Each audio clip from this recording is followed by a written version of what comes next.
Hello students, welcome to Tushar Gupta studio. Students, आज हम जो बात करेंगे वो बात करेंगे आईयूपीएसी नामकरण की, कि किसी भी यौगिक का आईयूपीएसी नाम हम किस तरह से लिख सकते हैं। स्टूडेंट्स, आपको एक बात याद रखनी है कि हम जिस आईयूपीएसी की बात कर रहे हैं वो फॉर नीट एंड जेईई के स्टूडेंट्स के लिए भी है, and class 10th and 12th के जो बोर्ड्स के स्टूडेंट हैं, आपको याद रखना है कि ये इनके लिए भी सबसे मोस्ट इंपोर्टेंट है। तो चलिए आज की वीडियो को हम स्टार्ट करते हैं इंट्रोडक्शन ऑफ कार्बन से। तो आज के लेक्चर में हमें सबसे पहले ये देखना है कि किसी भी कार्बन के यौगिक का आप नाम किस तरह से लिख सकते हैं। And before starting the topic we are talking about the introduction of carbon. आज हम सबसे पहले ये देखेंगे कि इंट्रोडक्शन ऑफ कार्बन यानी कार्बन क्या है, एंड कार्बन किसकी फॉर्म में पाया जाता है, इसकी वैलेंसी कितनी होती है, एंड ये कितने बॉन्ड बना सकता है। तो बहुत ही सिंपल वे एंड ट्रिक्स में मैं आपको इस इंट्रोडक्शन ऑफ कार्बन को समझाऊंगा, तो प्लीज आप लोग अच्छे से इस वीडियो को देखिएगा। चलिए स्टार्ट करते हैं कार्बन के बारे में। सबसे पहले अगर कार्बन की बात की जाए तो सबसे पहले आपको एक बात याद रखना है कि कार्बन को रिप्रेजेंट करते हैं सी से, यानी कि आपको याद रखना है कार्बन को रिप्रेजेंट सी से करते हैं इन पीरियोडिक टेबल। एक एक पॉइंट को आपको याद रखना है। In periodic table, periodic table का मतलब होता है आवर्त सारणी में। आप देख सकते हैं कि पीरियोडिक टेबल में कार्बन ग्रुप नंबर 14 में पाया जाता है, ग्रुप नंबर 14।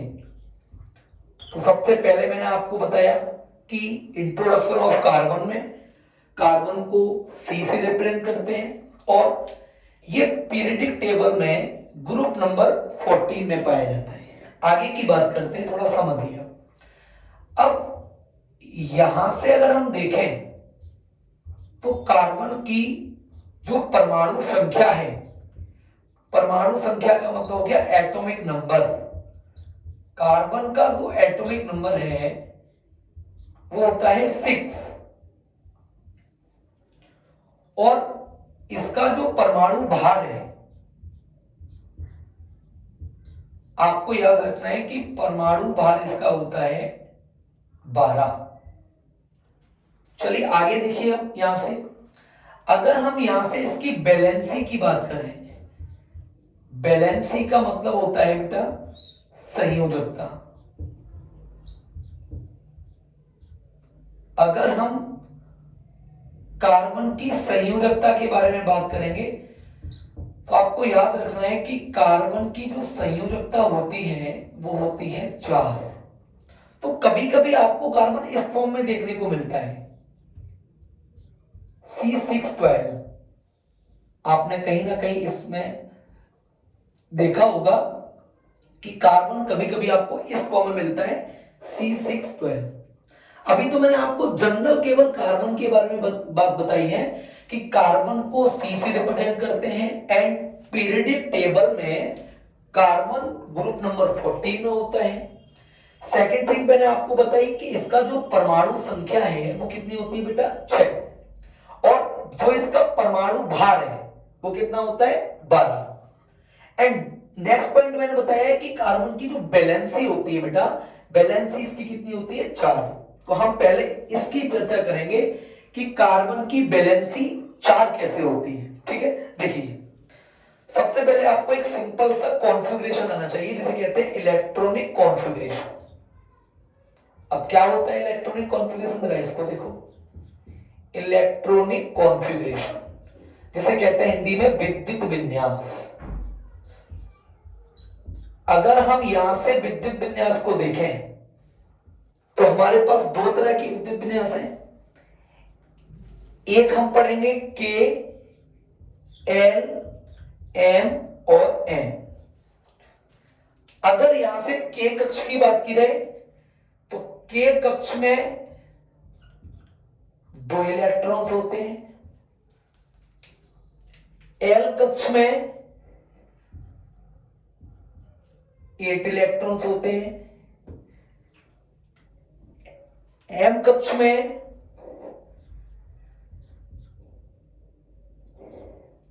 18 इलेक्ट्रॉन्स होते हैं एंड लास्ट है n सेल, n कक्ष में 32 इलेक्ट्रॉन्स होते हैं। किसी भी तत्व की संयोजकता निकालने के लिए हमें इलेक्ट्रॉनिक कॉन्फ़िगरेशन की आवश्यकता होती है। क्यों? हमें इतना पता चल गया कि किसी भी तत्व की अगर हमें बैलेंसी निकालनी है तो बैलेंसी निकालने के लिए बेटा हमें आना चाहिए इलेक्ट्रॉनिक कॉन्फ़िगरेशन। और इलेक्ट्रॉनिक कॉन्फ़िगरेशन कैसे करते हैं, एक एग्जांपल के द्वारा समझाता हूं। जैसे देखिए, मैंने एक एग्जांपल यहां ले लिया, नाइट्रोजन। नाइट्रोजन की परमाणु संख्या होती है 7 और इसको रिप्रेजेंट करते हैं n से। अब यहां हमें इसका इलेक्ट्रॉनिक कॉन्फ़िगरेशन करना है, तो इलेक्ट्रॉनिक कॉन्फ़िगरेशन इसका करेंगे तो देखिए,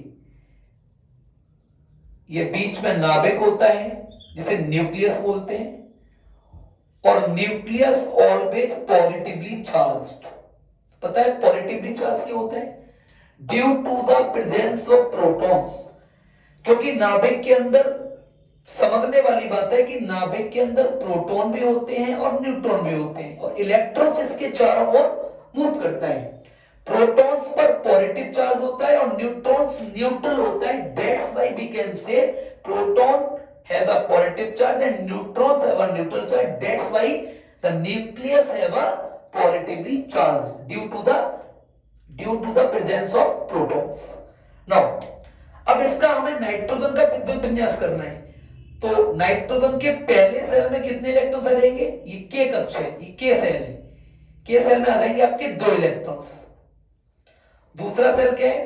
दूसरा सेल है आपका एल सेल, तो एल सेल है, इसमें कितने आएंगे? टोटल कितने बनने? 8, लेकिन हमारे पास टोटल कितने हैं? 5, तो 5 को बनाएंगे 1 2 3 4 5। तो नाइट्रोजन का विद्युत विन्यास हो गया बेटा 2,5। अब हमें किसी भी तत्व की वैलेंसी पता करनी है। हमने अभी तो यहां पर डायरेक्ट आपको बता दिया कि कार्बन की परमाणु संख्या 6 होती है, परमाणु भार 12 होता है और इसकी वैलेंसी 4 होती है। अब हमें यही प्रूफ करना है कि कार्बन की वैलेंसी 4 कैसे होती है। तो देखिए, 4 बताने के लिए सबसे पहले आपको सिंपल में पॉइंट बता रहा हूं, तो आप इसको समझिए, ये है बेटा तुषार गुप्ता के कैप्सूल। यानी कि आप मेरे कैप्सूल खाएंगे तो आपको सारे पॉइंट समझ में आएंगे जो मैं बताना चाह रहा हूं। ये है तुषार गुप्ता के कैप्सूल्स, और कैप्सूल्स में आप क्या पढ़ेंगे जरा समझिए। जो मैं पॉइंट बता रहा हूं बहुत ही इंपॉर्टेंट पॉइंट होगा। पॉइंट क्या है जरा सुने। बाह्यतम कोष में, बाह्यतम कोष का मतलब इन दोनों में से अगर हम बाह्यतम कोष की बात करें तो ये वाला कोष कौन सा होगा बेटा? बाह्यतम कोष। बाह्यतम कोष और यांत्रिक कोष हो गया। तो बाह्यतम कोष में जितने अयुग्मित इलेक्ट्रॉन्स होंगे, बाह्यतम कोष में जितने अयुग्मित इलेक्ट्रॉन्स होंगे तो उसकी उतनी ही संयोजकता होगी। ये अपनी लैंग्वेज में आपको समझाने की कोशिश कर रहा हूं। कभी भी आप बैलेंसी को निकालेंगे तो ये कैप्सूल्स आपको याद रखने हैं कि बाह्यतम कोष में जितने अयुग्मित इलेक्ट्रॉन्स होंगे तो उसकी उतनी ही संयोजकता होगी। अब इस पॉइंट को प्रूव करते हैं कैसे। यहां पर एक वर्ड लिखा हुआ है, उस वर्ड को थोड़ा हाईलाइट करते हैं हम। क्या लिखा है? अयुग्मित इलेक्ट्रॉन्स। क्या मतलब होता है अयुग्मित का? जब एक अकेला इलेक्ट्रॉन्स हो तो इसे बोलेंगे अयुग्मित इलेक्ट्रॉन, और इसके साथ अगर एक और इलेक्ट्रॉन है दैट इज कॉल्ड युग्मित इलेक्ट्रॉन। जैसे लोन पेयर बनता है ना, इसे कहते हैं युग्मित इलेक्ट्रॉन्स। अब आपको एक बात याद रखनी है, बाह्यतम कोष में जितने अयुग्मित इलेक्ट्रॉन्स होंगे तो उसकी उतनी ही संयोजकता होगी। अब मैं कार्बन की ही बात करता हूं। देखिए, कार्बन के बाह्यतम कोष में कितने इलेक्ट्रॉन्स हैं ये कैसे पता चलेगा? तो पहले हमें कार्बन का करना पड़ेगा विद्युत विन्यास। तो यहां से हम कार्बन का विद्युत विन्यास करते हैं तो कार्बन की परमाणु संख्या हो गई 6 और इसका विद्युत विन्यास करें तो ये हो गया न्यूक्लियस। अब पहले के सेल में कितने इलेक्ट्रॉन्स आएंगे? 2, 1, 2 और दूसरे वाले में 1, 2, 3, 4। कार्बन के बाह्यतम कोष में कितने अयुग्मित इलेक्ट्रॉन है बेटा? 1, 2, 3, 4। इसका मतलब जितने अयुग्मित इलेक्ट्रॉन्स होंगे उतनी ही उसकी संयोजकता होगी। तो कार्बन की बाह्यतम कोष में कितने इलेक्ट्रॉन्स हो गए और वो भी कैसे हो गए? अयुग्मित। कितने? 1, 2, 3, 4। इसका मतलब ये हुआ कार्बन की वैलेंसी कितनी हो गई? 4 हो गई। पहला पॉइंट। दूसरा पॉइंट क्या हुआ? जितनी संयोजकता होगी, जितनी संयोजकता होगी वह तत्व उतने ही बंध बनाएगा, वह तत्व उतने ही बंध बनाएगा। आप एक बात और याद रखें, पूरी ऑर्गेनिक केमिस्ट्री में carbon is the king of elements. Carbon की संयोजकता अगर धोखे से भी 5 हो गई तो कार्बन की जिंदगी बर्बाद हो जाएगी, और 3 हो गई तो भी कार्बन की जिंदगी बर्बाद हो जाएगी। यानी कहने का मतलब ये हुआ कि कार्बन की वैलेंसी स्टेबल है। मैंने आपसे क्या कहा कि मैं टोटल कार्बन के बारे में आपको बताऊंगा, तो इसकी 2 प्रॉपर्टी लास्ट में आपको बताऊंगा कि कार्बन कौन कौन सी प्रॉपर्टी को शो करता है। सबसे पहले मैंने आपको अभी क्या बताया कि बाह्यतम कोष में जितने अयुग्मित इलेक्ट्रॉन्स होंगे उतनी उसकी संयोजकता होगी। फिर मैंने क्या बोला? जितनी संयोजकता होगी वह तत्व उतने ही बंध बनाएगा। इसका मतलब क्या हुआ? कार्बन के इसका विद्युत विन्यास करें तो देखो 2, 4। तो बाह्यतम कोष में कितने इलेक्ट्रॉन्स हैं? 4। वो भी कैसे? अयुग्मित। इसका मतलब वैलेंसी कितनी लिखी है मैंने पहले से इसलिए लिख दी ताकि मैं यहां आपको समझा सकूं। अब मैं दूसरे पॉइंट की बात करता हूं। क्या लिखा हुआ है कि जितनी संयोजकता होगी उतने ही बॉन्ड बनेगा। बॉन्ड क्या होता है? बॉन्ड एक वर्ड आया है बंध, इसको कहते हैं बॉन्ड। हमेशा आप याद रखेंगे। बॉन्ड के लिए एक लाइन में आपको लिख देता हूं, नोट करके इसको आप रिमेंबर रखेंगे कि दो इलेक्ट्रॉन्स मिलकर हमेशा एक बॉन्ड बनता है। तो 2 इलेक्ट्रॉन्स मिलेंगे उससे क्या बनेगा? एक बॉन्ड बनेगा। यहां तक आई होप आपको समझ में आया होगा। आप लोग इसका जल्दी से स्क्रीनशॉट ले लीजिए, क्योंकि मुझे आगे इसको रफ करके 2 इलेक्ट्रॉन्स मिलकर हमेशा एक बॉन्ड बनता है। इस बात को मुझे आपको डिटेल में समझाना है कि कौन से जो आपके यौगिक हैं जो एक बॉन्ड बनाते हैं और इनमें कौन सा बॉन्ड पाया जाता है। ठीक है, इसको रफ करते जरा ध्यान दीजिए आगे।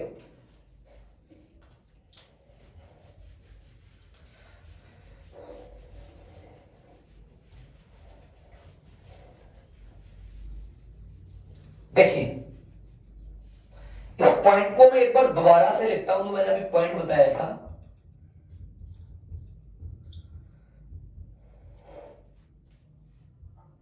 दो इलेक्ट्रॉन्स मिलकर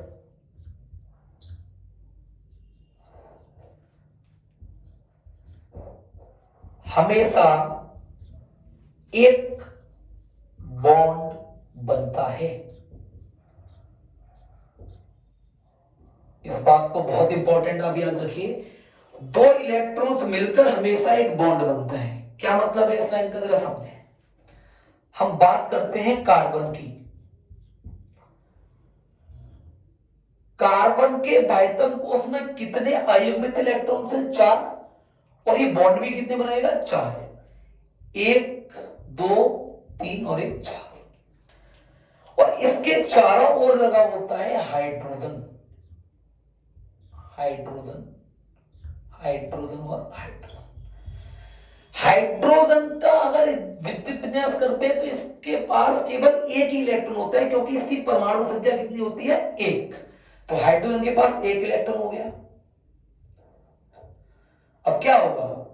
दो इलेक्ट्रॉन्स मिलकर एक बॉन्ड, दो इलेक्ट्रॉन मिलकर एक बॉन्ड, दो इलेक्ट्रॉन मिलकर एक बॉन्ड और दो इलेक्ट्रॉन मिलकर एक बॉन्ड। यानी कहने का मतलब ये हुआ कि जब दो इलेक्ट्रॉन्स मिलते हैं तो हमेशा एक बॉन्ड बनता है। अब यहां एक बॉन्ड बना है, उसका नाम देखिए। जब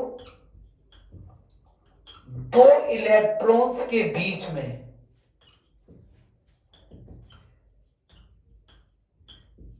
जब दो इलेक्ट्रॉन्स के बीच में साझेदारी होती है,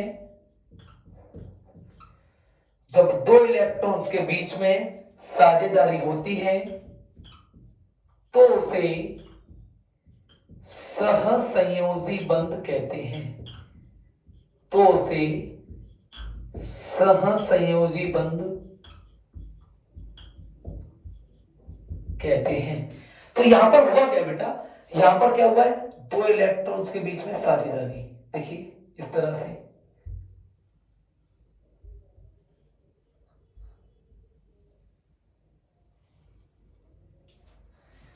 दो इलेक्ट्रॉन्स के बीच में साझेदारी होती है तो उसे सहसंयोजी बंध कहते हैं।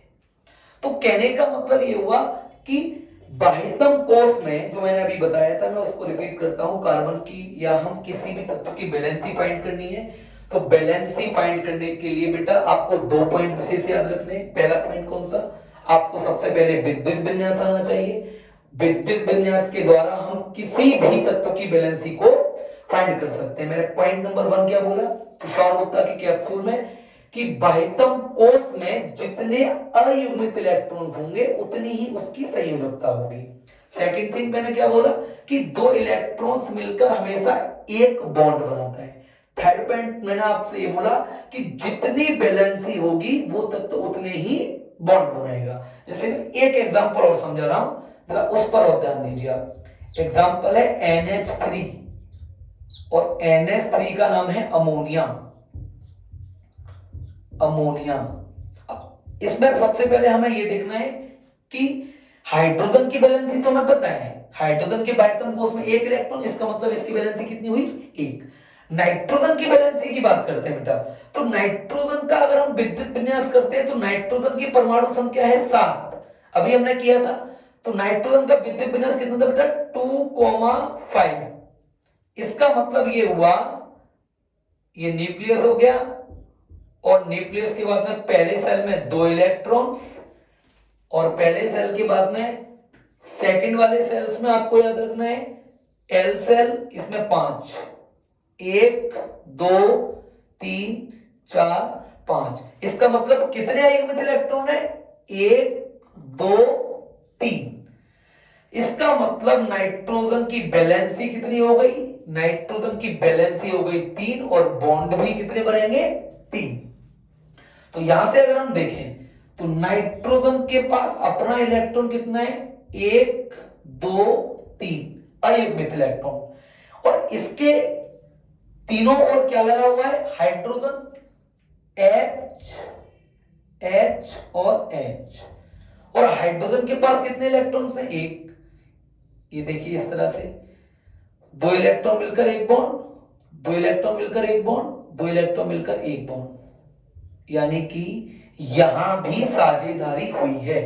तो कहने का मतलब यह हुआ कि जब दो इलेक्ट्रॉन्स के बीच में साझेदारी होती है तो उसे सहसंयोजी बंध कहते हैं। तो स्टूडेंट्स आपको याद रखना है कि हम कार्बन की बात कर रहे हैं तो हम केवल इसमें कार्बन के ही बारे में बात करेंगे कि कार्बन की परमाणु संख्या क्या है, परमाणु भार क्या है, उसकी वैलेंसी क्या है, विद्युत विन्यास कैसे किया जाता है। अब हम दो पॉइंट्स की ओर बात करते हैं, सबसे इंपॉर्टेंट पॉइंट्स हैं, उनको आपको विशेष याद रखना है।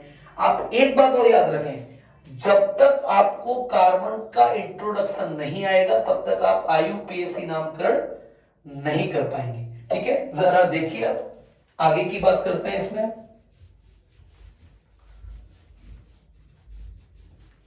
मोस्ट इंपॉर्टेंट आगे की बात है आपकी कि प्रॉपर्टी ऑफ कार्बन, कार्बन के गुण, प्रॉपर्टी ऑफ कार्बन। अगर यहां से कार्बन की प्रॉपर्टी यानी कि कार्बन के गुण, कार्बन के गुण की बात की जाए तो आपको एक बात हमेशा याद रखनी है कि जो कार्बन है वो हमेशा दो प्रॉपर्टी को शो करता है। कौन कौन सी प्रॉपर्टी शो करेगा? सबसे पहले कार्बन के अंदर एक प्रॉपर्टी पाई जाती है जिसे कहते हैं टेट्रावैलेंसी, जिसको मैंने अभी आपको जस्ट बताया है। टेट्रावैलेंसी का मतलब यह है कि कार्बन हमेशा टेट्रावैलेंसी यानी कि 4 संयोजकता वाला होता है, यानी कि इसकी 4 संयोजकता होती है, और जिसको हिंदी में चतुस्संयोजकता कहते हैं। यानी कि carbon has a 4 valency due to the unpaired electron of outermost shell, यानी कि बाह्यतम कोष में कार्बन के 4 अयुग्मित इलेक्ट्रॉन है, इसलिए कार्बन की वैलेंसी कितनी हो गई? 4। तो पहला महत्वपूर्ण पॉइंट ये है कि प्रॉपर्टी ऑफ कार्बन की बात की जाए तो पहला पॉइंट है कि ये टेट्रावैलेंसी शो करता है। दूसरा आपको याद रखना है कैटिनेशन। कैटिनेशन का मतलब यह है कि कार्बन ही एक ऐसा तत्व है जो लंबी से लंबी श्रृंखला बना सकता है, इसलिए इस गुण को बोलते हैं श्रृंखलन गुण। श्रृंखलन ये इंपॉर्टेंट है, वेरी वेरी इंपॉर्टेंट है, आपको याद रखना है। 10th के लिए मोस्ट इंपॉर्टेंट टॉपिक कार्बन के गुण, आपको ये भी याद रखना है। मैं साथ के साथ आपको बताते चलूंगा कि ये किसके लिए क्या इंपॉर्टेंट है। तो मैंने आपको अभी क्या बताया प्रॉपर्टी ऑफ कार्बन के बारे में। प्रॉपर्टी ऑफ कार्बन में आपको याद रखना है कि कार्बन हमेशा टेट्रावैलेंसी शो करता है। सेकंड पॉइंट मैंने आपको बताया कि कार्बन ही एक ऐसा तत्व है जो लंबी से लंबी श्रृंखला बना सकता है, like S 1 carbon, 2 carbon, 3 carbon, 4 carbon, like S all. इसमें आप बोल सकते हैं कि कार्बन जो है एक लंबी चेन को फॉर्म कर सकता है, बना सकता है। ठीक, आगे एक और पॉइंट मैं आपको बताता हूं। मैंने आपसे बोला कि मैं 2 पॉइंट की चर्चा करूंगा, तो वो पॉइंट है आपका कार्बन के अपर रूप, कि कार्बन किस किस फॉर्म में पाया जाता है। कार्बन के अपर रूप जिन्हें कहते हैं आइसोटोप्स ऑफ कार्बन।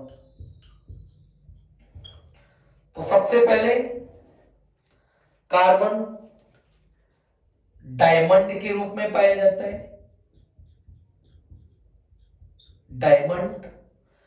दूसरा आप बोल सकते हैं ग्रेफाइट, ग्रेफाइट के रूप में पाया जाता है। और तीसरा बोल सकते हैं बकमिनिस्टर फुलरीन, बकमिनिस्टर फुलरीन, या आप इसको इस तरह से लिख सकते हैं बकमिनिस्टर फुलरीन। बकमिनिस्टर फुलरीन एक फुटबॉल जैसी संरचना होती है जिसमें 60 कार्बन होते हैं, C60। तो आज की वीडियो में हमने केवल इंट्रोडक्शन ऑफ कार्बन के बारे में बात की। कार्बन क्या है, कार्बन की संयोजकता क्या है, परमाणु संख्या क्या है, परमाणु भार क्या है, कार्बन कितने बॉन्ड बना सकता है, कि और फिर प्रॉपर्टी ऑफ कार्बन, और फिर कार्बन के अपर। हम नेक्स्ट वीडियो में लेक्चर नंबर 2 में बात करने वाले हैं IUPAC नामकरण की, कि किसी भी यौगिक में IUPAC का नाम हम किस तरह से लिख सकते हैं। तो आज की वीडियो में इतना ही। तो please subscribe my YouTube channel from Tushar Gupta study hub. Thank you.